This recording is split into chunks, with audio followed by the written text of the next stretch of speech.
ஸ்தோத்திரம். கர்த்தருடைய பரிசுத்த நாமத்துக்கு மகிமை உண்டாவதாக. ஆண்டவராகிய இயேசு கிறிஸ்துவினுடைய பெரிதான கிருபையினால இந்த கால வேளையில தேவனுடைய சமூகத்துல நாம் எல்லாம் இந்த நாளும் காணும்படி தேவன் செய்த இரக்கத்திற்காய் கர்த்தரை நான் ஸ்தோத்தரிக்கிறேன்.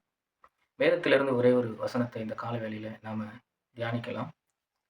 அப்போஸ்தலனாகிய பவுல் 2 கொரிந்தியருக்கு எழுதின நிருபம் 2ஆம் அதிகாரத்துல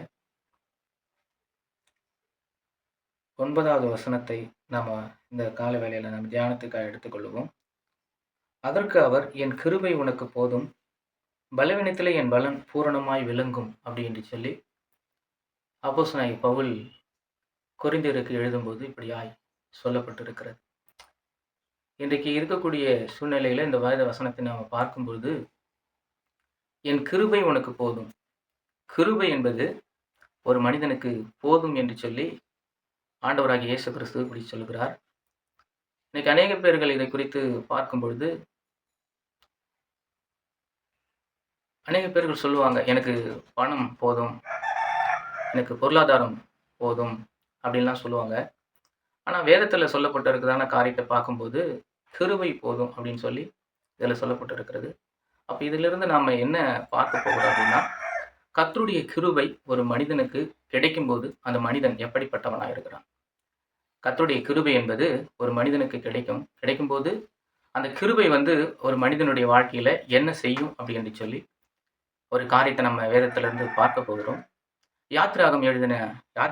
மோசே எழுதின யாத்ராகம் புஸ்தகம் 33ஆம் அதிகாரத்துல 16வது வசனத்தை நம்ம வாசிக்கும்போது இப்படியா சொல்லப்பட்டு இருக்கிறது. என்ன என்று சொல்லி பார்க்கும்போது,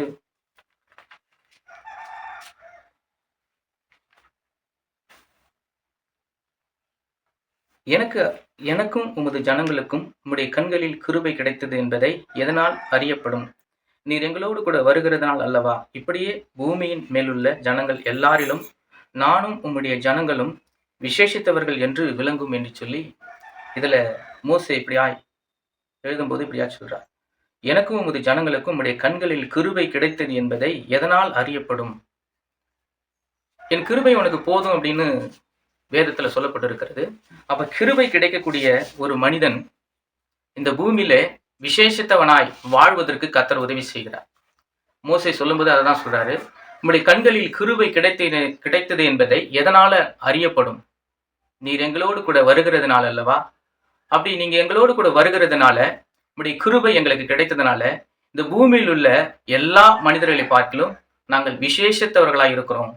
ஒரு விசேஷித்த விதமான ஒரு கிருபை ஆண்டவராகிய இயேசு கிறிஸ்து இந்த காலவேளையில நமக்கு தருகிறார்.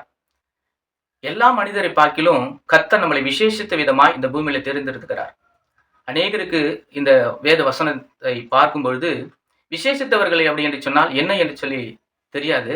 ஆனா விசேஷித்தவர்கள் என்பது தேவனுடைய சித்தத்தின்படி வாழக்கூடியவங்க, தேவனுடைய பக்கத்துல இருக்கக்கூடியவங்க, தேவனை ஆராதிக்கக்கூடியவங்க, தேவனை எப்பொழுதும் சதா காலங்களிலும் அவருடைய நினைப்பாக இருக்கக்கூடியவங்களை கர்த்தர் சொல்றார், நீங்க விசேஷித்தவர்களா இருக்கிறீங்க. ஏன் தெரியுமா? ஆண்டவராகிய இயேசு கிறிஸ்து சொல்றாரு, என் கண்களில் உனக்கு கிருபை கிடைத்தது. அப்ப கிருபை கிடைத்தவங்களை எல்லாரையும் ஆண்டவராகிய இயேசு கிறிஸ்து சொல்றாரு, நீங்க இந்த பூமியில விசேஷித்த விதமாய் வாழக்கூடிய ஒரு வாழ்க்கையை கர்த்தர் நமக்கு தருகிறார். அதுல 17வது வசனத்தை வாசிக்கும் பொழுது, அப்பொழுது கர்த்தர் மோசேயை நோக்கி, நீ சொன்ன இந்த வார்த்தையின்படியே செய்வேன். என் கண்களில் உனக்கு கிருபை கிடைத்தது, உன்னை பேர் சொல்லி அழைத்து அறிந்திருக்கிறேன் அப்படின்னு சொல்றார். அப்ப என் கிருபை உனக்கு போதும் அப்படின்னு சொல்லும் பொழுது, அப்ப கிருபை என்ன பண்ணுகிறது ஒரு மனிதனை இந்த பூமியில அப்படின்னா, விசேஷத்தவனாய் வாழ்வதற்கு உதவி செய்கிறது. அந்த கிருபையானது விசேஷத்த விதமாய் ஒரு மனிதனை ஆக்குகிறது. 2வது காரியம், கர்த்தரே ஒரு மனிதனை பெயர் சொல்லி அழைக்கக்கூடிய ஒரு மனிதனாய் அவன் இந்த பூமியில இருக்கிறான், வாழ்கிறான். ஆண்டவராகிய இயேசு கிறிஸ்துவினுடைய கிருபையின்படியே இந்த நாளில இந்த காலை வேளையில தேவனாகிய கர்த்தர் நமக்கு கொடுத்த இந்த வாக்கு தத்தத்தின்படி, என் கண்களில் உனக்கு கிருபை கிடைத்தது, என் கிருபை உனக்கு போதும் அப்படின்னு சொல்லி இந்த வார்த்தையின்படியே இந்த காலை வேளையில தேவனாகிய கர்த்தர் நம்மளை ஆசீர்வதித்து கர்த்தர் நடத்துவாராக. கர்த்தர் இந்த வேத வசனத்தின் மூலம் கர்த்தர் பேசின கிருபைக்காய் கர்த்தரை நான் ஸ்தோத்தரிக்கிறேன்.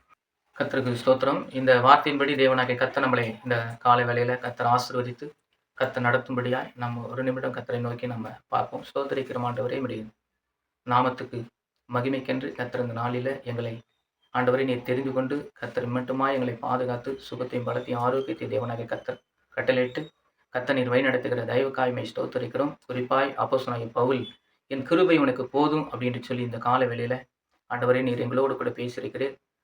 தேவனுடைய கிருபை என்பது ஒரு மனிதனை விசேஷித்தவனாய் இந்த பூமியில வாழ்வதற்கு உதவி செய்கிறது. அப்படியே தேவனாகிய கர்த்தர் தாமே இந்த பூமியில நாங்கள் விசேஷித்தவர்களாய் கர்த்தர் தாமே நீர் ஆசீர்வதித்த தயவுக்காக உமக்கு நன்றி செலுத்துகிறோம். இதை ஆண்டவரே இந்த வார்த்தைகளை கேட்கிற, இதை பார்க்கிற ஒவ்வொருத்தருடைய மேலும் உம்முடைய கிருபை இறங்கும்படி, அவர்களை விசேஷித்தவர்களாய் தேவனாகிய கர்த்தர் நீர் மாற்றும்படியாய் உம்முடைய கரத்துல இந்த கால வேளையில ஆண்டவரே இதை பார்க்கிற, இதை கேட்கிற ஒவ்வொருத்தரையும் உம்முடைய கிருபையினால ஒப்பு கொடுத்து நாங்கள் ஜெபிக்கிறோம். தேவ ஆவியானவரே நீங்க பொறுப்படுத்திக் கொள்ளுங்க. எங்களையும் தேவனாகிய கர்த்தர் தாமே இந்த வார்த்தையின்படி வழிநடத்த கர்த்தருடைய கரத்துல எங்களை தாழ்த்தி அர்ப்பணிக்கிறோம். இயேசு கிறிஸ்துவின் ஏற பெற்ற நாமத்தில் ஜெபிக்கிறோம். எங்கள் ஜீவனுள்ள நல்ல பிதாவே. ஆமென்.